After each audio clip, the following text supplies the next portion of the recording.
9 বছরের মেয়াদ শেষের বাকি আর মাত্র 3 মাস। নির্বাচন কমিশনের রোডম্যাপ অনুযায়ী ডিসেম্বরের প্রথমার্ধে ঘোষণা হতে পারে জাতীয় নির্বাচনের তফসিল। এই সময় রাজনৈতিক দলগুলো যখন ব্যস্ত জোট গঠন ও প্রার্থী বাছাই নিয়ে, তখনই সংশোধন করা হলো গণপ্রতিনিধিত্ব আদেশ বা আরপিও। নতুন সংশোধনে বলা হয়েছে, জোট থাকলেও প্রতিটি দলকে নিজ নিজ দলের প্রতীকী নির্বাচন করতে হবে। এই বিধান বিএনপির জন্য তৈরি করেছে নতুন চিন্তার খোরাক। মিত্রদের আসন ছাড়া নিয়ে ইতিমধ্যে বেশ কৌশলে অবস্থান নিয়েছে দলটি। দলীয় সূত্রে জানা গেছে, বিএনপির শরিক দলগুলো ইতিমধ্যে 103 জন প্রার্থীর তালিকা জমা দিয়েছে।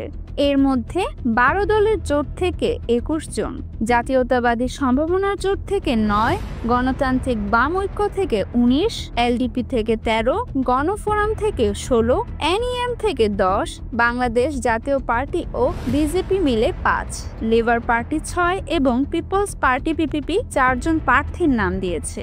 এছাড়া গণতন্ত্র মঞ্চ ও গণ অধিকার পরিষদ থেকেও খুব তাড়াতাড়ি আরও অর্ধশতাধিক প্রার্থীর নাম আসতে পারে।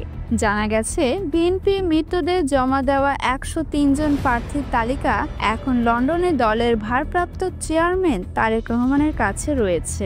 তিনি যাচাই বাছাই করছেন প্রতিটি প্রার্থীর জনপ্রিয়তা, গ্রহণযোগ্যতা ও প্রতিদ্বন্দ্বী দলের অবস্থান কেমন, এসব বিষয় বিবেচনা রেখে। বিএনপির স্থায়ী কমিটির সদস্য ইকবাল হাসান মাহমুদ টুকু জানিয়েছেন, মিত্রদের আসন বন্টন নিয়ে এখনো আলোচনা চলছে। নতুন আরপিও অনুযায়ী যেহেতু সবাইকে নিজস্ব প্রতীকে লড়তে হবে, তাই আমাদের আরও গভীরভাবে বিশ্লেষণ করতে হচ্ছে। অন্যদিকে আসন্ন নির্বাচনে নিজেদের আসনে মনোনয়নের নিশ্চয়তা চান বিএনপি নেতৃত্বাধীন আওয়ামী ফ্যাসি বিরোধী যুব আন্দোলনের শরিক দলগুলো। সব মিলিয়ে নির্বাচন যত ঘনিয়ে আসছে, বিএনপির জোট রাজনীতি ততই নতুন হিসাব নিকাশে জড়িয়ে পড়ছে।